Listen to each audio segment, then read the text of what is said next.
तो दोस्तों आज मैं एक्सप्लेन करने जा रही हूँ काफ़ी बढ़िया इंडोनेशियन हॉरर मूवी को जो कि सच्ची घटना पर आधारित है। तो चलिए अब बिना किसी देरी के चलते हैं सीधा वीडियो की तरफ। तो कहानी की शुरुआत में हमको बताया जाता है कि ये मूवी एक सच्ची घटना पर आधारित है, जिसके बाद हमें 2015 का सीन दिखाते हैं जहाँ पर कुछ पैरानॉर्मल एक्सपर्ट्स आयु नाम की एक लड़की से बात कर रहे थे। असल में आयु के अंदर एक आत्मा का वास होता है और इसलिए वो उसके अंदर की आत्मा से बात करने की कोशिश करते हैं। वो यहाँ पर आयु की हालत के बारे में उससे बात करते हैं। अब आयु के अंदर की आत्मा उनको जवाब देती है कि तभी वहाँ पर एक पैरानॉर्मल इन्वेस्टिगेटर उससे एक हादसे के बारे में बात करता है और ये सुनकर आयु अजीब तरह से हंसने लगती है। जिसके बाद हम 5 साल पहले यानी कि 2010 का सीन देख पाते हैं जहाँ कुछ लोगों को दिखाया जाता है, जिसके अंदर आयु भी थी।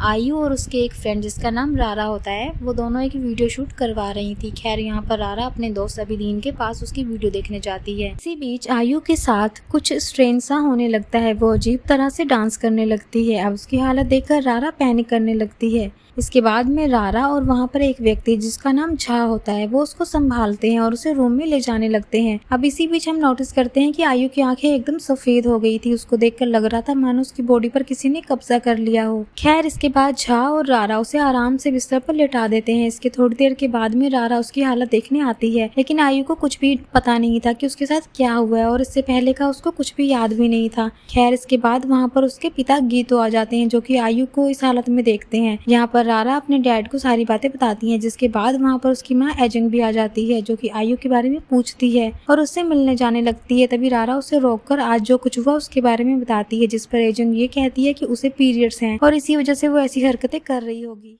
खैर अगले दिन आयु स्कूल के लिए रेडी हो रही होती है, लेकिन वो घर पर अकेली नहीं थी। उसे कोई दिखाई देता है जिसे वो पूरे घर में ढूंढने लगती है। इसी बीच दरवाजे पर दस्तक भी होती है। वो दरवाजे को खोलने जाती है, जिस बीच हम बाथरूम में किसी औरत को देखते हैं जिसे आयु नहीं देख पाती। फिर वो दरवाजा ओपन करती है जहाँ पर उसे रारा मिलती है जो कि उसके साथ स्कूल जाने के लिए आई थी, लेकिन आयु बाथरूम में चली जाती है कि तभी रारा उसका वही इंतजार करने लगती है। रारा अपना फोन चला रही होती है कि तभी उसे किसी के गाने की आवाज आने लगती है। तभी आयु वहाँ पर आ जाती है, जिसके बाद वो दोनों स्कूल जाने लगते हैं। खैर स्कूल के अंदर वो दोनों असेंबली में खड़े होते हैं जहाँ पर रारा आयु की जगह इस औरत को देखती है कि तभी आयु जोर से चिल्लाती है और वहाँ पर बहुत सारे बच्चे पोजेस होने लगते हैं।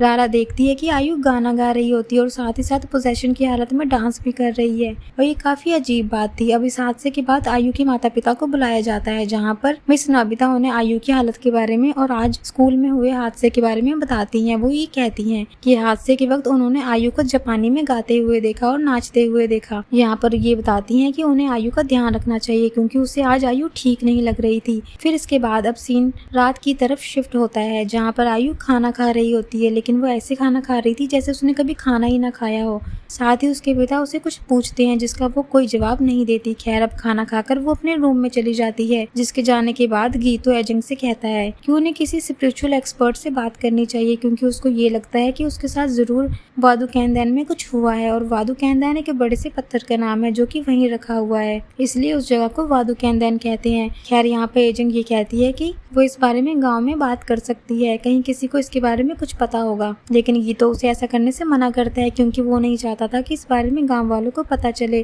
क्योंकि गांव में उनके परिवार की काफी अच्छी रेपुटेशन थी। फिर इसके बाद में एजंग को वही गाना गाने की आवाज सुनाई देती है जो कि इससे पहले रारा को सुनाई दी थी। अब एजंग चेक करने जा रही है कि इतनी रात को ये बाथरूम सिंगर है कौन, लेकिन उसे वहाँ कोई नहीं मिलता। जिसके बाद उसे बाथरूम से नल चालू होने की आवाज भी आती है। उसे लगता है कि वो आयु होगी, लेकिन वो तो उसके पीछे ही खड़ी थी। खैर इस बात को भी अभी वो इतना सीरियसली नहीं लेती और अपने रूम में चली जाती है। अब आयु को भी यहाँ पर कुछ आवाज आ रही थी। जब वो बाथटब में देखती है तो उसे उसके ही रिफ्लेक्शन में वही औरत दिखाई देती है। खैर अगले दिन रारा अभिदीन से मिलने जाती है, लेकिन अभिदीन वहाँ नहीं था, तो वो उसके फ्रेंड से कहकर वो रिकॉर्डिंग ले लेती है और उसके बाद रारा उसे आयु को दिखाने उसके घर आती है, जिसके अंदर उनको ये पता चलता है कि वहाँ से अभिदीन ने कुछ उठा लिया था और शायद उसी की वजह से आयु की ये हालत हो गई है। शायद अगर वो उसे ढूंढ ले तो फिर से आयु ठीक हो जाएगी और पहले जैसी हो सकती है, लेकिन अभी उन्हें पता नहीं था कि अभिदीन कहाँ पर है। पहले पहले उन्हें उसे ढूंढना था। अब अगले दिन एजेंट गांव में एक जानकार के पास उनसे मिलने आई थी, जहां पर गांव वाले एजेंट से पूछने लगते हैं कि कल जो मास पोजेशन हुआ था स्कूल में, क्या वो आयु की वजह से हुआ था, क्योंकि उन्होंने यही सुना है। यहाँ पर वो गाँव की औरतें एजेंट से अलग अलग बातें करती है जो की उन्होंने सुनी हुई थी। उनके प्रेशर की वजह से एजेंट जानकार से भी बात नहीं कर पाती। अब दूसरी तरफ हम आयु के पिता गीतो को देखते हैं,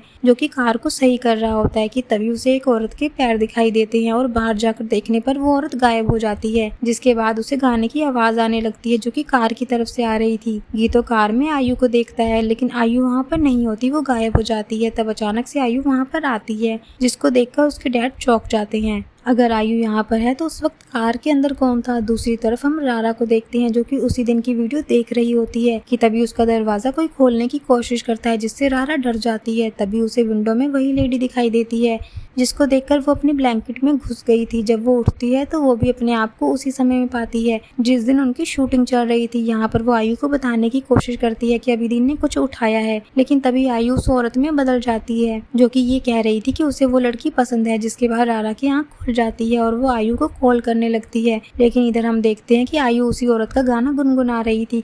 खैर, आयु को यहाँ पर उसके माता पिता एक स्पिरिचुअल एक्सपर्ट के पास ले जाते हैं और आयु यहाँ भी वही गाना गाने लगती है और गाते हुए ही वो उस स्पिरिचुअल एक्सपर्ट के सामने बैठ जाती है, लेकिन उसकी आंखें सफेद हो गई थी और वो काफी भयानक तरह से हंसने लगती है। अब ऐसे ही उसे कई तरह के एक्सपर्ट्स के पास ले जाया जाता है, लेकिन इससे उसे कोई भी फर्क नहीं पड़ रहा था। और अब गांव के अंदर सभी को आयु के बारे में पता चल गया था। गीत और एजेंट साथ में होते हैं और उनके साथ में रारा भी थी।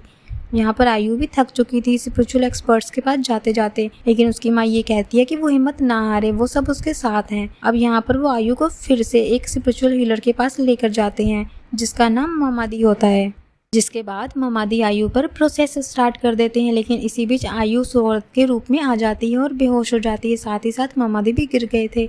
तब गीतो आयु को संभालते हैं और पूछते हैं कि हुआ क्या है, जिस पर ममादी कहते हैं कि वो असल में मैडम सारंगटन है। तभी रारा भी ये कहती है कि उसने एक सपना देखा था, जिसके अंदर उसने आयु को एक सिंधियन सिंगर के रूप में देखा था। तब ममादीन उसे उनके दोस्त अभिदीन को ढूंढने को कहते हैं, जो कि अभी कहाँ पर है किसी को मालूम नहीं है। अब बाहर आकर रारा गीतो से कहती है कि उन्हें शायद से पैरानॉर्मल इन्वेस्टिगेटर की हेल्प लेनी चाहिए। वो उनकी वीडियो भी गीतो को दिखाती है, लेकिन गीतो को उन लोगों पर विश्वास नहीं था, क्योंकि उसे लग रहा था कि ये लोग बस कंटेंट बनाते हैं। खैर, अब घर पर रजा को देख पाते हैं हम, जो कि आयु के पास आया हुआ था। रजा दरअसल आयु का लवर होता है, जो कि हालचाल पूछने अब आया है, क्योंकि कई दिनों से वो अजीब बर्ताव कर रही थी। वो उससे पूछता है कि क्या वो ठीक है, जहाँ पर आयु हाँ करती है, लेकिन अब भी उसे आयु की फिक्र थी। तब आयु के अंदर की आत्मा हंसने लगती है और उसे ये कहती है कि आयु ठीक है। ये सुनकर रजा को मजाक लगने लगता है, इसलिए वो गुस्सा होकर रूम से बाहर आ जाता है। इसके बाद वहाँ पर गीतो और रारा आते हैं, लेकिन वहाँ से आयु गायब हो गई थी, इसलिए वो उसे ढूंढने लगते हैं। उन्हें वो पोजेस्ड हालत में घर के बाहर मिलती है, जिसे रजा संभालता है कि तभी आयु बेहोश हो जाती है। अब रात को रजा और रारा यहीं रुकने का फैसला करते हैं, ताकि कोई दिक्कत हो तो वो लोग संभाल लेंगे। इसके बाद रात को हम आयु को देखते हैं,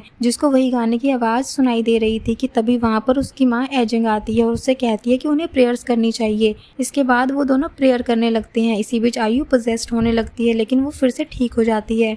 अब दूसरी तरफ पैरानॉर्मल एक्सपर्ट को देख पाते हैं हम, जिनके बारे में रारा बात कर रही थी। उनका नाम गेंता, गादो और थिया होता है। वो लोग आयु के घर जा रहे थे, जिसे रारा और गीतो ने ही बुलाया होगा। इसी बीच उनके रेडियो में वो सेम सॉन्ग बजने लगता है, जिसे देखकर वो हैरान हो जाते हैं, यानी कि वही सेम सॉन्ग जो कि आयु गा रही थी, या फिर उसके अंदर की सिंधियन सिंगर गा रही थी। और अगर आप ये सोच रहे हैं कि सिंधियन का मतलब क्या होता है, तो ये एक डेजिग्नेशन होती है जो औरतें गाना गाया करती हैं उनकी। खैर, अब हम आयु को देखते हैं, जो कि बाहर आती है और बाहर उसे कांच में वही लेडी दिखाई देती है, जिसका नाम सारेंदन है। आयु उससे पूछती है कि वो उससे क्या चाहती है। इस पर सारेंदन ये कहती है कि वो उसे प्रोटेक्ट कर रही है। साथ ही वो कहती है कि उन दोनों का साथ में रहना ही लिखा है, यही उनकी डेस्टिनी है। यहाँ पर सारेंदन उसे काबू करके उसके हाथ से उसे एक पत्ता खिला देती है। इसके बाद आयु चिल्लाने लगती है, जिसकी आवाज सुनकर सब उसके पास जाते हैं और उसे संभाल कर अंदर ले आते हैं। अब अंदर ले जाने के बाद वहाँ पर लाइट चली जाती है और आयु के अंदर की सारेंदन सबसे ये कहती है कि आयु ने उसे एक्सेप्ट कर लिया है और उन्हें डरने की कोई जरूरत नहीं है। अब सीन अगले दिन पर शिफ्ट होता है, जहाँ पर ये तीनों पैरानॉर्मल एक्सपर्ट्स उनसे मिलने आए थे। वो लोग कहते हैं कि वो उनकी मदद करेंगे, साथ ही वो अभिदीन को भी ढूंढ देंगे। यहाँ पर वो आयु से मिलने के लिए कहते हैं, जिसके बाद वहाँ पर आयु को लाया जाता है, जो कि पोजेस्ड हो गई थी और वहाँ पर बैठ जाती है। उसके सामने वही सॉन्ग गाने लगती। सॉन्ग गाने के बाद गादो और बाकी लोग उसे अपने आप से इंट्रोड्यूस करते हैं। यहाँ पर आयु अपना नाम सारेंदन बताती है और कहती है कि वो वादो कैन गैन से है, यहाँ पर आयु थिया को देखकर उसके बारे में उल्टा सीधा बोलने लगती है। इसके बाद आयु बेहोश हो गई थी। खैर अब सीन रात की तरफ आता है, जहाँ गीतो उन तीनों एक्सपर्ट्स को रुकने के लिए उनके पुराने घर ले जाता है। इसके बाद वो वहाँ से चला जाता है। अब रात को रारा वहाँ से जाने लगती है, लेकिन एजिंग आकर उन्हें ये बोलती है कि आयु मिसिंग है। इसके बाद वो उसको ढूंढने लगते हैं और रारा गैंता और गादो को बुलाने जाती है और वहाँ पर जाकर उनको बताती है कि आयु गायब है, जिसके बाद सभी जल्दी से उसे ढूंढने जाते हैं। इसी बीच थिया पीछे रह जाती है और नोटिस करने पर गादू, गैंता और रारा थिया को ही ढूंढने लगते हैं, यानी कि ढूंढने तो किसी और को जा रहे थे लेकिन थिया को ढूंढने लग गए। खैर इधर थिया को आयु दिखाई देती है जो कि पोजेस्ड हालत में थी। उसे देखकर वो गिर जाती है कि तभी वहाँ पर ये सब आ जाते हैं, जिसके बाद आयु वहाँ से गायब हो गई थी। खैर थोड़ा और ढूंढने पर उन्हें आयु मिल तो जाती है, लेकिन वो कब्रिस्तान के अंदर गाना गा रही थी और ये कब्रिस्तान उस वातो कैंदैन के पास ही था। वो लोग आयु को संभालते हैं, जिसके बाद वो होश में आती है। नेक्स्ट डे वो लोग वातो कैंदैन में इन्वेस्टिगेशन करने जाते हैं, जहाँ पर रारा उनको बताती है कि किस तरह से और कब आयु पोजेस्ड हुई थी। खैर इसके बाद उन्हें वहाँ पर ममादी मिलते हैं, जिन्हें रारा गादू और गैंता से इंट्रोड्यूस करवाती है। खैर रात में गादू रारा से उन्हें ममादी के पास ले जाने के लिए कहता है ताकि वो उनसे वादो कैंदैन के बारे में सवाल कर सके। इसके बाद रारा उन्हें वहाँ पर ले जाने लगती है, लेकिन थिया को कैमरा लेंस चेंज करना था, इसलिए वो घर के लिए निकल पड़ती है। उधर आयु अनकंट्रोलेबल होती जा रही थी। वो अपनी माँ को धक्का दे देती है, साथ ही अपने पिता को भी बहुत ही ज्यादा मारने लगती है। और जब रजा उसे वहाँ पर रोकने आता है तब वो उस पर भी हमला कर देती है और वहाँ से भाग जाती है। इधर जब थिया घर आती है तब थिया के साथ कुछ अजीब सा होता है। उसे ऐसा लगता है जैसे कोई उसका पीछा कर रहा हो। इसके बाद में थिया घर के अंदर जाती है, जहाँ पर काफी अंधेरा था। वो अंदर जाकर अपना लेंस चेंज करने लगती है, लेकिन तभी वहाँ पर उसे आयु मिलती है जो कि पोजेस्ड हालत में थी, जिससे कि वो बुरी तरह से डर जाती है। इधर ये लोग ममादी के पास जाते हैं, जहाँ पर ममादी उनको ये बताता है कि वो असल में एक निशानी है जो कि कुछ लोगों के पूर्वजों की है, लेकिन अगर कोई इम्प्योर इंटेंशन से वहाँ पर जाता है तो वातो कैंदैन उसको आकर्षित करता है, यानी कि नेगेटिव एनर्जी उसको आकर्षित करती है। जैसे कि अभिदीन वहाँ पर पक्का किसी बुरे इंटेंशन से गया होगा, इसलिए वातो कैंदैन ने उसको अट्रैक्ट कर लिया और वहाँ पर पड़ा हुआ एक पत्थर उठवाया, जिससे कि सारंगन ने आयु को पोजेस कर लिया। और अब सारंगन को वो चीज चाहिए जो कि अभिदीन ने उठाई थी।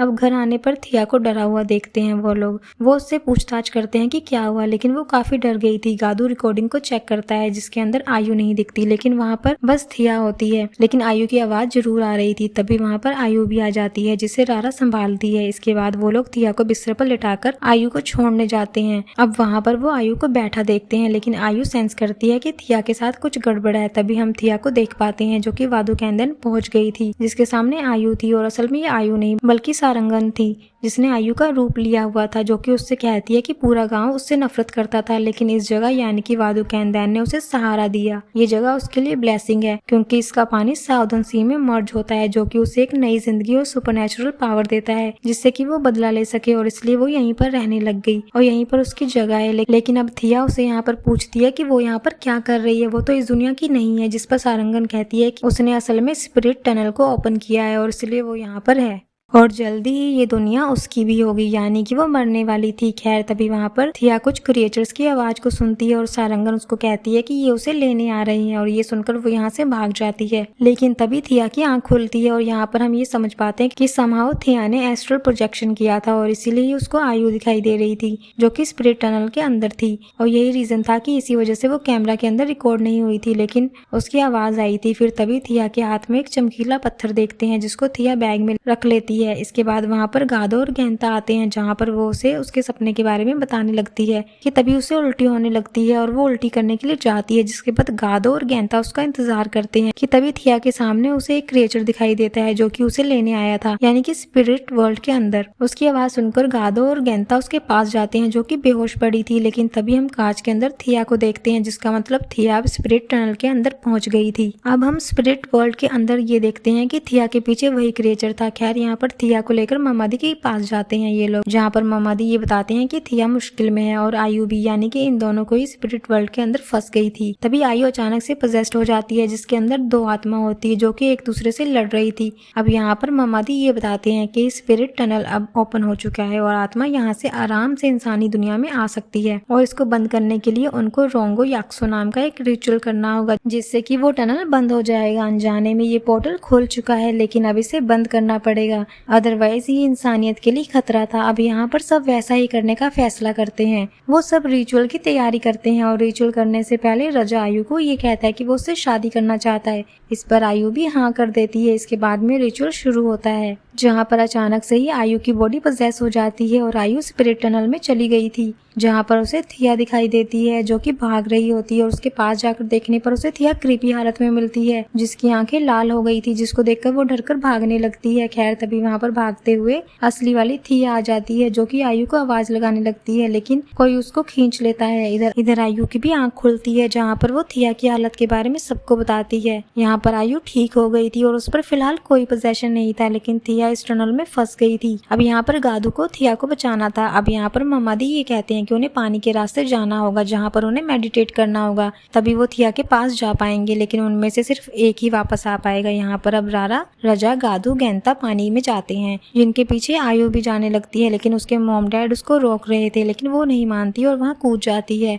हालांकि ये बात ममादी ने पहले ही कह दी थी कि दोनों में से सिर्फ एक ही बच सकता है। फिर अब यहाँ पर वो सभी तो बाहर आ जाते हैं, लेकिन आयु नहीं आती क्योंकि वो उस टनल में जा चुकी थी। अब यहाँ पर वो थिया को ढूंढ लेती है, जिसे वही क्रिएचर लाया था। वो उसे वहाँ से छुड़वाकर भागने लगती है, जिसके पीछे क्रिएचर आ जाता है और वो थिया को पकड़ लेता है। यहाँ पर आयु उसे ढूंढती है और उसे सारंगधन मिलती है, जिसको देखकर वो भागने वाली थी, लेकिन यहाँ पर वो हाथ जोड़कर उसे मदद मांगती है। यहाँ पर वो आयु से ऑब्सेस हो चुकी थी, इसलिए वो उसकी मदद कर देती है और गायब हो जाती है। अब तभी हम गीतो को देखते हैं, जो कि ममादी से ये कहता है कि उसे उसकी बेटी वापस चाहिए, जहाँ पर वो कहते हैं कि अगर उन्हें उनकी बेटी चाहिए तो उन्हें सारंगधन की स्पिरिट को भी अपनाना पड़ेगा, क्योंकि सारंगधन आयु से ऑब्सेस्ड हो चुकी है। और ये सुनकर वो कहता है कि उसे बस उसकी बेटी चाहिए और वो उसको किसी भी हालत में एक्सेप्ट कर लेंगे। अब उधर आयु थिया के साथ होती है और वो थिया को भी कूदने के लिए कहती है, यानी कि उसकी स्पिरिट को। इधर रियल वर्ल्ड में सब उनका इंतजार कर रहे थे, तभी आयु की आवाज उनको आती है, जो कि लौट आई थी, लेकिन थिया अभी भी उसी वर्ल्ड में फंसी हुई थी, यानी कि उसकी स्पिरिट। खैर कुछ देर के बाद थिया भी वहाँ पर आ जाती है और वो पागल हो गई थी। एंड में हमको दिखाया जाता है कि थिया को मेंटल हॉस्पिटल में डाल दिया गया था, क्योंकि इस हादसे के बाद से वो पागल हो चुकी थी। वहीं हम अभी दिन को भी देखते हैं, इसे सारंगधन दिखाई दे रही थी। इसके बाद हम आयु और रजा की शादी को देखते हैं, जहाँ पर रजा आयु के साथ सारंगधन को भी अपना लेता है और यहाँ सारंगधन आयु के साथ हमेशा के लिए थी। तो इसी के साथ में ये मूवी यहीं पर खत्म हो जाती है। तो दोस्तों, आपको ये मूवी कैसी लगी? वीडियो को लाइक जरूर कीजिएगा और अगर चैनल पर नए हैं तो उसे सब्सक्राइब कर दीजिए। तो मैं आपको मिलती हूँ नेक्स्ट वीडियो के साथ। अब तक के लिए टेक केयर, अपना ध्यान रखें।